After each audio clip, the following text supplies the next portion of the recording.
Look at that smile. Start every video with a smile. All right, I keep looking at this hair. My wife, she requested me to grow, as a older man, look at that right there. I'd be nice if I can grow right there, but everything else is growing. All right, after I get back from Ghana, we know we're cutting all this off, so it is what it is. But in the meantime, we'll keep growing it because humility is a part of life. Even though she told me today it looked crazy how I had it parted earlier, because I didn't put no oil or anything in it to make it stay in place. So, but that being said, that's why I always wore hats. And I've got to dig my hats out of storage so I can start cleaning them and going through my hats. But that being said, we've been talking nonsense for about a minute. Let's get to the subject. The subject is something I heard Austin Holloman was talking about in one of his videos I've watched in the last couple of days. This 23-year-old who he's international, traveling the world. And he was basically breaking down, I want to say this was on Friday. It had to have been Thursday or Friday. And he was breaking down living in America, basically living overseas. And he was doing it real quick. He was basically saying that you got to be careful how much you spend overseas because going broke in so-called, and we be careful with this because I don't say third world countries anymore, less developed countries, as we'll say America, Europe, Japan, and China. You got to be careful because China still has 30 million people that lives in the cave system. And in America, there's people who live in Appalachian Mountains, Smoky Mountains and stuff. And we know that's questionable. But we're talking about technologically advanced because, socially and spiritually advanced. Probably smaller countries doing a lot better. But he says being broke in America is different than being broke overseas. And I really understood what he meant. Like, living check to check in America, you still have a decent apartment, decent car. Some people have Mercedes and stuff. They're just living check to check. They just got to make sure they pay their bills and don't get too far behind. And then being on welfare, social services here is way different than other countries. Because like I talked to my wife and I talked to other people, in Africa, I was like, hey, is there a welfare system? Is there a social system? And I know there's help, but systems in place, I question because one of my biggest experiences when we left the Mall of Accra last year, when we were over there, and I saw these, and I want to say they were little Ethiopian girls, looked like they were between 5 and 8 years old, begging for money. And my wife was like, I understand her being protected. She was like, roll up the windows. Don't, especially don't let them grab your phone or grab your bag and stuff, try to pull it out the car. But it was like, ooh, you don't see that in America because it ain't going to happen here. If some kids are sitting down begging on the corner, social service is coming. America's designed a certain way. And don't get it twisted. It is designed to put your ass in the workforce or to get labor or get energy off of you. You know what I'm saying? It wants control. So I understand how the system works here, but like I said, I had to give him $5. It was like $5 American dollars, which went more than what I would have gave him if it was 5 Ghana CDs. But how basically Austin was basically talking is, look, if you go zeroed out in, say, Kenya, man, there's no jobs like that. You know what I'm saying? So in America, we have jobs and things you can do to try to fight to come back up. You could work multiple jobs, but these jobs may pay less, but you can go to management positions, you can build up. But if you're in another country, you're in their country, they're not quickly like in America. They allow foreigners to come over here and get some certain positions and work through the system, as well as other countries do. Other countries don't allow that. They're not as open as we are about that. So if you go fall there, you're on their level of economic poor. So like where I'm sitting right here in the car I drive and the work I have, other countries, man, that would be well to do. they would be upper middle class. You know, I always told my wife, if I could teleport, I can come through one door and go to work here and then go through that same door and live over there. We're rich instantaneously because the money's 10 times the value over there. And this is relative all over the world. You know, America's right next, I'm Texas, right next to Mexico.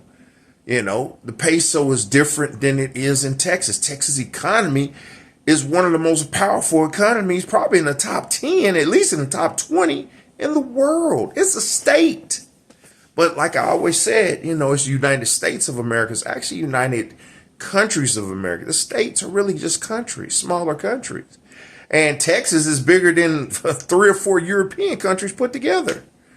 So it's that mindset of relative understanding that you have to be careful in what you spend. You got to put your money where it's going to benefit you long run. So if you get land, if you hire people to maintain your gardens and stuff where you're producing stuff, so you always have something to eat.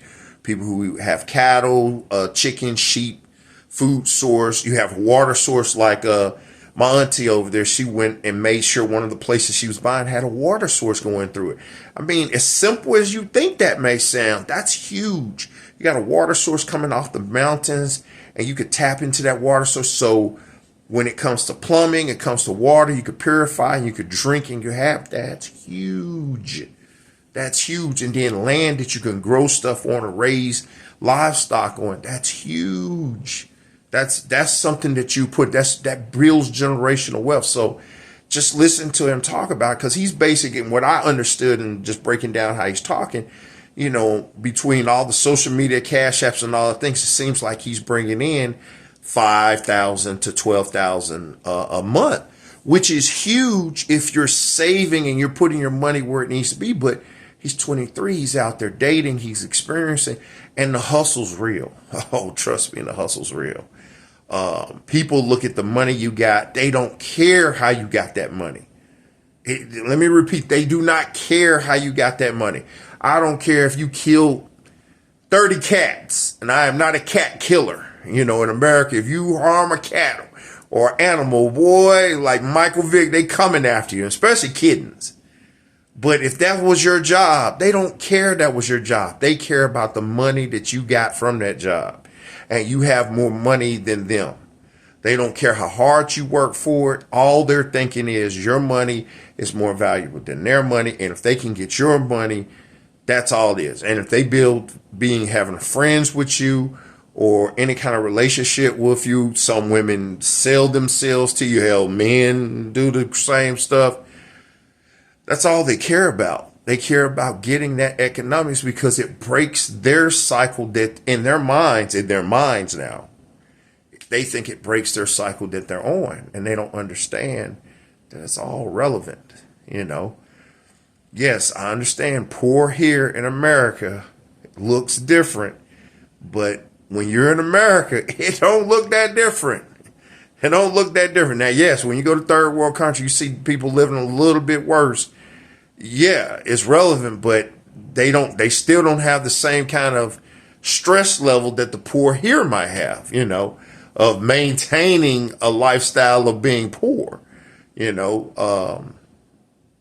I heard someone was talking about that, you know, people may not have, but they have enough food and they have land and they have family and they're wealthy. It's a mindset.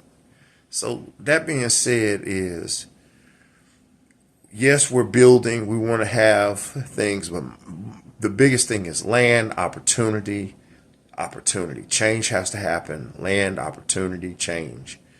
So that was just, I listened to a lot of different social media things, the positive things. I mean, the booty shaking and all the other stuff, you're going to see that stuff. You just got to move through the craziness. It's a lot of crazy video. I'm careful how much crazy I even send out there to my wife. I want her to be aware of what's going on in America, but America and a lot of European stuff, it's overwhelming. It's a lot of craziness. So, look, that being said, we do the best we can with this hair. I wear hats at work anyway. I let it down.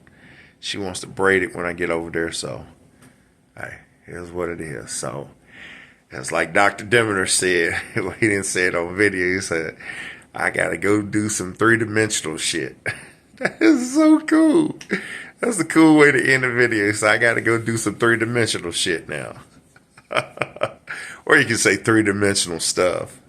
It's basically, you know, I gotta do real stuff. I gotta get out here and do some stuff. But, you know, just more thoughts, more videos, putting them videos out. A video every day for 60 days, but there's going to be way more videos than that. I guess that video that I had as 48,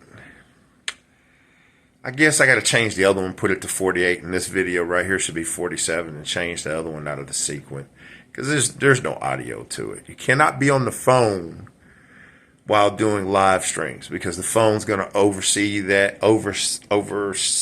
that. So you got to have audio. And good thing God bless Kevin Samuels because that was one of the lessons he taught. He was probably throwing some gems at us, throwing some diamonds and some precious knowledge at us, but we didn't hear none of it because there was no volume. So that being said, I wish everyone peace, health, and wealth as I go and do some three-dimensional stuff, 3D stuff. So peace, health, and wealth. I leave you with a smile.